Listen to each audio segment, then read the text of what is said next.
நம்ம வந்து சில சமயம் கொஞ்சம் பாத்திரம் தேய்க்க வேண்டியிருக்கும் வேலைக்காரி இருந்தால் கூட அந்த சமயத்தில் நம்ம அவசரமாக தேய்ப்போம். அதை வந்து விம் லிக்விடை வந்து ஒரு பாத்திரத்தில் தான் தண்ணி கலந்து வச்சு தேய்ப்போம் இல்லையா? அப்படி தேய்க்கும்போது நமக்கு அந்த ஸ்க்ரப்பர்லேயும் அந்த இதனுடைய பருக்கை அந்த பால் பாத்திரத்தோட இதெல்லாம் ஒட்டிகிட்ருக்கும். அதை வந்து அதே தண்ணியை தான் திருப்பி திருப்பி தொட்டு தேய்க்கிற மாதிரி இருக்கும். அப்புறம் நம்ம சில சமயம் அவசரமாக தேய்க்கும் போது அந்த பாத்திரத்தில் தண்ணி விட்டு அதில் வச்சுருப்போமா, அது அவசரத்தில் டக்குன்னு கீழே கொட்டிடுறது. இது வந்து சில சமயம் நமக்கு அப்படியே எரிச்சலாக அவர் என்னடா பண்ணுறதுன்ட்டு அப்படி நான் யோசிச்சுட்டு இருக்கும்போது தான் ரெங்கதேவி அம்மா இருந்தாங்க, உங்களுக்காண்டி ஒரு ப்ராடக்ட் வாங்கியிருக்கேன்னு கொடுத்தா. இது வந்து வாங்கி ரொம்ப நாள் ஆகிடுத்து வந்து யூஸ் பண்ணிட்டேன். வீடியோ எடுப்போமேங்கிறதுக்காண்டி இதை எடுத்து நம்ம யூஸ் பண்ணிவிட்டு அது நல்லா இருக்குங்கிறதுனால அதனுடைய வீடியோ போடலான்னு பண்ணேன்.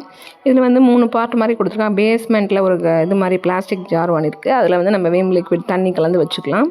அதுக்கப்புறம் பக்கத்தில் வந்து ஹேண்ட் வாஷ்க்கு ஒரு இடம் கொடுத்துருக்கான். எப்படி யூஸ் பண்ணுறதுன்னு பார்க்கலாம். நம்ம வேணுங்கிற லிக்விடை விட்டுட்டு கொஞ்சம் வாட்டர் கலந்து மிக்ஸ் பண்ணி வச்சுட்டோன்னா ஒரு 2 டேஸ்க்கு வந்து அந்த விம் லிக்விட் வந்து வருது. நம்ம திருப்பி திருப்பி விட்டுருக்கோம் அடுப்பு துடைக்கிறதுக்கோ எதுக்கும் வந்து இதே மாதிரி யூஸ் பண்ணிக்க சௌரியமாக இருக்குது.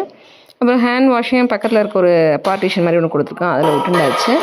இது நம்ம எப்போ அவசரமாக பாத்திரம் தேய்க்கிறதுக்கோ இல்லை அடுப்பு துடைக்கிறதுக்கோ நம்ம ஸ்க்ரப்பரை வந்து லேசாக மேலே உள்ளதை ப்ரெஸ் பண்ணால் அதில் அதனுடைய நுர மாத்திரம் வருது. அதை வச்சு பாத்திரம் தேய்க்கலாம். பாத்திரம் தேய்க்கும் போது அழுக்குகள்லாம் வரும் இல்லையா, பருக்கு அதெல்லாம் வந்தால் கூட மேலே உள்ள அந்த இதிலே கலெக்ட் ஆகிடுது. விம் லிக்விடில் போய் கலக்கலை.